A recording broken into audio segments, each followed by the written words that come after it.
Hello and welcome to thepromom.com. Today we're going to be talking about overcoming depression and loneliness.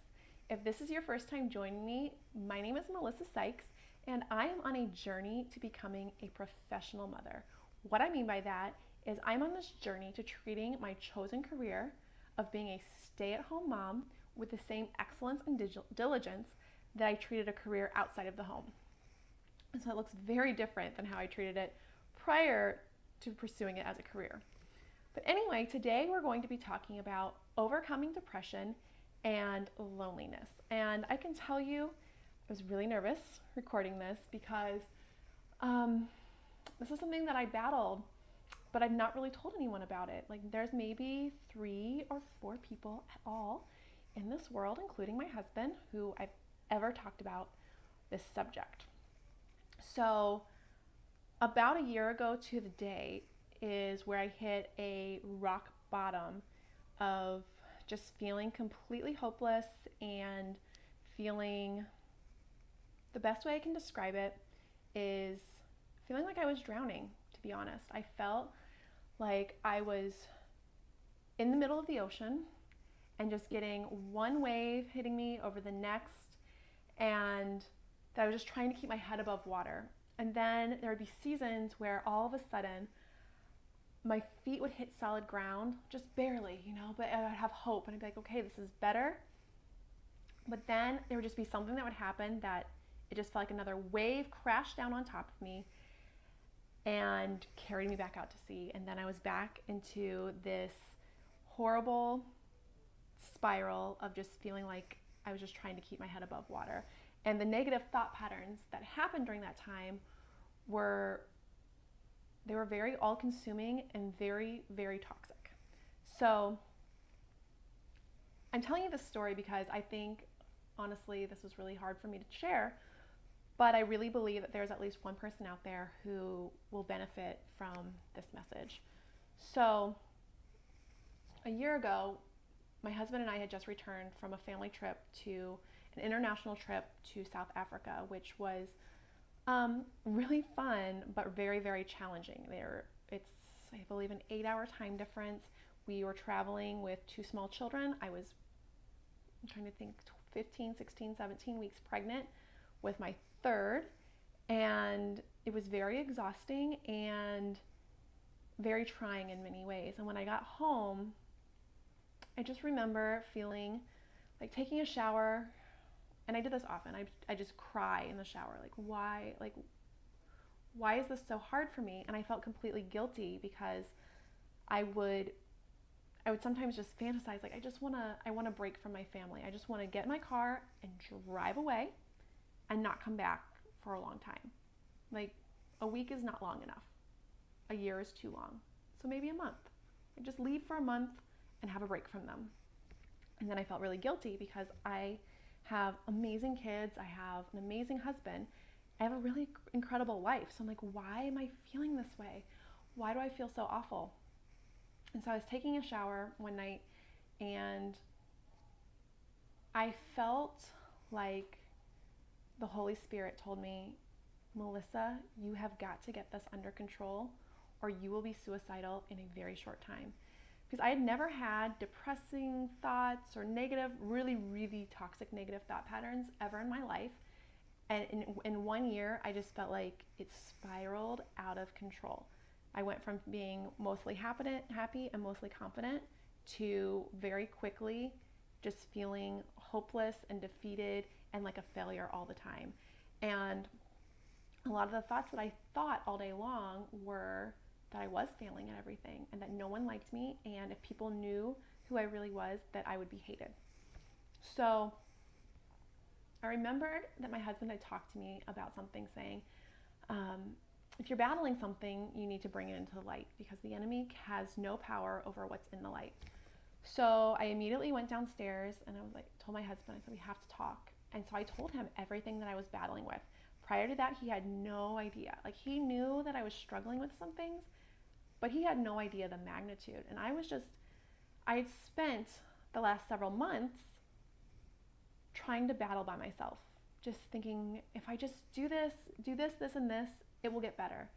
And so I never confessed all of the struggles that I was having until that night. And so amazingly, my husband, he listened to everything that I was going through, and he was willing to literally help me through this. And so that's my first tip, is you need to be willing to fight in the light. You need someone who has your best interest at heart, who is going to be willing to help encourage you and build you up and remind you of truth, that you can't do this alone. There is power over you if you're trying to do this alone. So the second thing was, my second tip is understanding the truth versus the lies. So I started to confess to my husband the thoughts that I would have, that, I would lose my patience with the kids, and then I would think, wow, you're a horrible mom. You're a terrible mom. Your kids deserve better. And then that would carry into maybe my business at the time. I was running a boutique, and maybe I didn't meet a sales goal or something, and I would feel like, oh, you're a horrible business person. You have no business being in business. And then I would be exhausted at the end of the day after dealing with the kids, after just battling my mind. And so I didn't want to spend time with my husband. And then that would fuel the thoughts of, you're a horrible wife, you're a failure of a wife, and your husband deserves better. And so these were the things I was thinking all the time. And so as I confessed them to my husband, he's like, that's not true, right?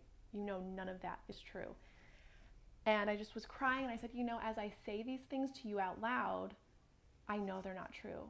But when I'm thinking them in my head, it sounds like there couldn't be anything more true. Like, it just sounds so real and so absolutely true that I just know that it's absolutely true in that moment, that I believe it. And it just, one lie feeds to the next, feeds to the next. And so you have to understand the difference between a truth and a lie. And the truth will always convict you to change, or it will build you up, but it will never make you feel shame. It will never condemn you. It will never make you feel worthless. Those are all lies. Anything that makes you feel those feelings are lies. And the Father who created you will not speak to you that way. He will correct you in love, but he will never make you feel shame or worthless, or that your family doesn't deserve you. He loves you, and he will speak to you in love. So just really understand, take every thought captive and understand what's a truth and what's a lie. And let's see, I have this scripture. It's from 2 Corinthians 10, 3-5. And it says, "For though we live in the world, we do not wage war as the world does. The weapons we fight with are not weapons of the world. On the contrary, they have divine power to demolish strongholds. We demolish arguments and every pretension that sets itself up against the knowledge of God, and we take captive every thought and make it obedient to Christ." So it is exactly scripturally what I am talking about, that the battles that we fight, they are totally spiritual, they're totally mental, and we have to take every single thought captive, and we have to say, is this true? Is this what my Father believes? Is this from God, or is this from the enemy? So the third tip that I have for you, once you understand what the difference between the truth and the lie is, now you have to surround yourself in the truth so that you can start climbing out of that pit. Because I remember when it got really dark, I literally would feel like I was in the bottom of a pit, and I would look up and just think, there's no light up there. I'm in this dark, dark hole. And even when I tried to start climbing out, I felt like I would start to slip back further down, that there was no way out. So to get to the light, to start climbing out of that pit, it takes time, but you have to start shining light into the pit. And that is truth, and that is encouragement. So the day that I confessed to my husband everything that I was battling, he put a reminder in my phone, and it goes off every single day at 10 a.m. and it says, "You are a good wife and mother. I love you." And to this day, I still get that reminder. It's been over a year that I get this reminder every single day. So if I start to feel bad, that I am reminded of who I am, and that what my husband believes and what my Father in heaven believes. And For a long time, for a couple months, I had a reminder every hour because my thoughts were so toxic that it would spin out of control rather quickly. So I had to get back on the right path about every hour with truth, saying, you're a good mom, you're a good wife, you appreciate your children, you take care of your health. There's different areas that were important to me that I constantly felt like I was getting negative thoughts about. Those were the truths that I spoke over myself all day. So I had set up reminders in my phone every hour.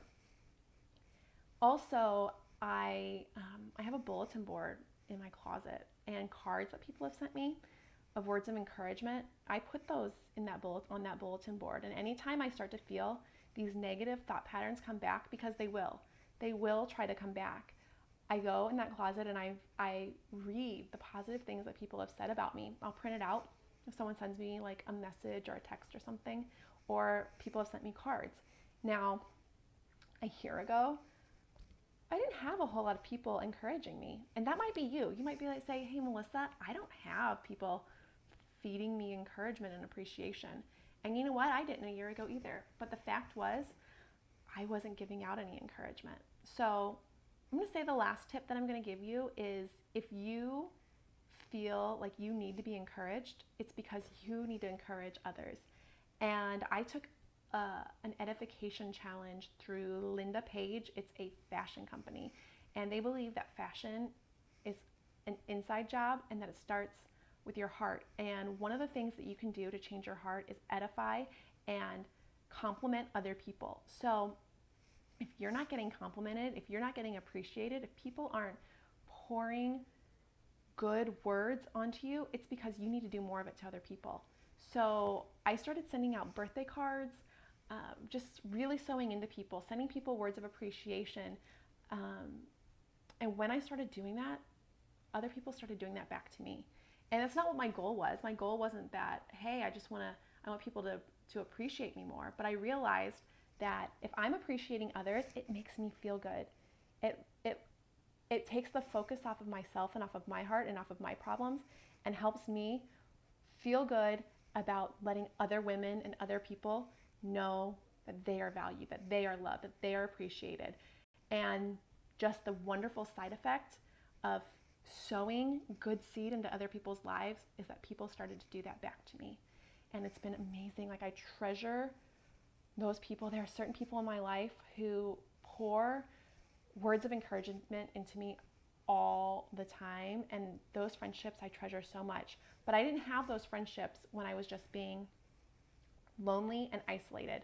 And that's something I forgot to mention. So I feel like stay-at-home mothers, we have this susceptibility to become very depressed because we can be so isolated.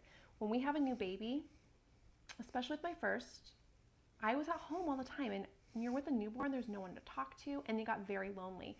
But instead of going out and making friends, I just stayed in that lonely place. And so the longer that we're isolated, then there's no one who really will pour words of encouragement over us. And so if you are a mom who's isolated, if you're not out making friends, if you don't have people that you speak to regularly outside of your four walls, you are in grave danger of becoming depressed and of believing these negative thought cycles, and of feeling very, very lonely. When I look back, I realize it actually started almost 4 years ago when I had my first child.